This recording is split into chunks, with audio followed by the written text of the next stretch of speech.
Greetings, everyone. Today I'm going to talk about dope. Not the kind of dope that can get you high, but rather the kind of dope that can get you out of a jam when you're transporting a ventilator patient. DOPE is an acronym, or more specifically, a mnemonic, that will help you work through that call where the ventilator is alarming and your patient is crashing, and you find yourself freezing up with indecision because you don't know where to start. DOPE stands for displacement, obstruction, pneumothorax, and equipment. Let's go through each letter and apply it in the ventilator transport arena. Displacement. Has your endotracheal tube become displaced or dislodged from the trachea? To start with, this is why it's very important to note where the ET tube is before you move the patient. Every tube has measurements in centimeters on the side. Choose a landmark, such as the lips or the teeth, whatever is visible. Note how many centimeters the tube is at the landmark and be certain to document it in your report. You should also document the position of the tube at the end of the transport when care of the patient is turned over. If you identify that the tube is not where it should be, then you need to address it. First, determine if the tube has been pulled out or pushed deeper. The patient may be dangerously hypoxic if the tube is displaced out of the trachea and it's not recognized promptly. This is why continuous end-tidal CO2 monitoring is a valuable tool. Pulse oximetry can take over a minute to register a drop in oxygen saturation. Capnography will recognize the absence of CO2 as quick as 15 seconds following dislodgement, and your monitor will begin to alarm immediately. You are not going to be able to both reoxygenate and reintubate the patient by yourself. If you are by yourself in the back of the ambulance, you should have your partner update dispatch, pull over, and join you with the patient. You should remove the tube and ventilate the patient first. After you have corrected the hypoxic condition, make a plan to either reintubate or use an advanced airway. This will depend on your patient's situation. If the tube has been pushed deeper in the trachea, you may elect to deflate the cuff and reposition the tube to correct the hypoxia. You should be prepared to reintubate before attempting this. Get the kit out and always have a fallback plan. If your tube was not displaced, continue to O, obstruction. Is there something obstructing the flow in either your circuit or the airway? It's possible that the vent circuit has been bent or kinked. This could also be a mucus plug or even a blood clot blocking the ET tube. The easiest thing to do after visually inspecting your circuit is to just suction the airway. Disconnect the vent circuit from the ET tube and use a French suction catheter.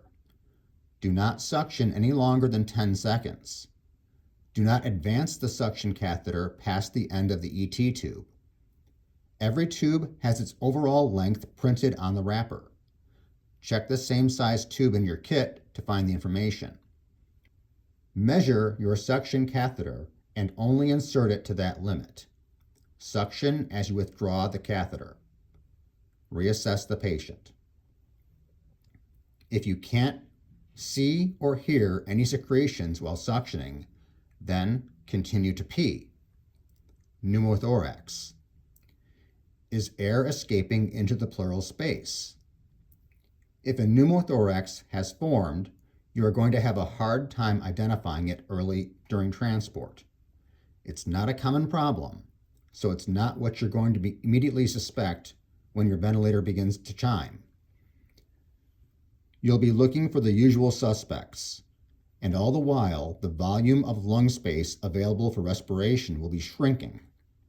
By the time you think, tension pneumo, your patient may be crashing, and you will need to act fast. Here are some things to look for. Capnography. A flattening of the waveform will develop as less air volume is exchanged. CO2 values may begin to rise as less perfusion occurs and CO2 builds up in the body. CO2 values will drop as hypoventilation sets in. Anything out of the ordinary should trigger you into high alert. Alarms. Minute volume alarm will trigger because of the volume of air going into the patient will be mismatched with the volume of air coming out. High pressure will trigger as the vent attempts to push air into a compartment too small to accommodate the tidal volume selected. Pulse oximetry. Values will drop as available space for perfusion gradually shrinks. Diminished or absent lung sounds. Blood pressure. As the pressure in the thoracic cavity builds, the mediastinum will push up against the superior vena cava and decrease venous blood return, creating hypotension. Late signs, tracheal shift away from affected side, and jugular vein distension. Now would be a good time to dust off the pleural decompression protocol 7-18. I hope you remember where the needle kits are in the truck. If you are not sure how to proceed, contact the sending physician or medical control hospital. Lastly, E for equipment. The ventilator could be to blame. Although it's a long shot, check to make sure all of your ventilator settings are the same as when you started. Check all of your ventilator connections. As a last resort, remove the vent circuit from your patient and simply ventilate using the BVM on 15 liters of oxygen. It will not harm the patient to be on 100% oxygen for less than an hour. If the patient had a PEEP setting on the vent, you need to attach the PEEP valve from your purple vent bag to your BVM. Remember, PEEP stands for positive end expiratory pressure, something that keeps the alveolar spaces pressurized and improves gas exchange in the lungs. Removing PEEP from a patient may create a sudden decline in the amount of oxygen that reaches the alveoli. Let's avoid that and use our PEEP valve. If the problem resolves, the vent or your vent settings may have been to blame. A downside is that you are now stuck ventilating the patient every 5 to 6 seconds for the remainder of the journey, but at least now you know the origin of the problem.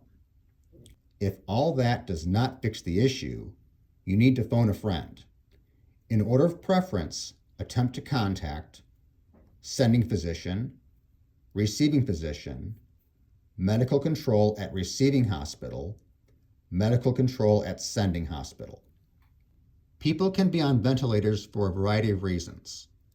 As I have said before, healthy people aren't put on a ventilator. It is a last-ditch effort to save the life of a very sick patient. Sick people can crash due to a lot of different variables. It might be hemodynamic, organ failure, medication-related, etc. The principles of D.O.P.E are simple and can quickly be applied before calling the physician. Think about your last conversation with tech support. The first thing they did after you described the problem is ask you to try to restart the computer. If you call the physician, it is helpful to tell them what issues you have already ruled out. This will enable them to help you much quicker. Please continue to watch the other videos in this folder and let me know if they've been helpful.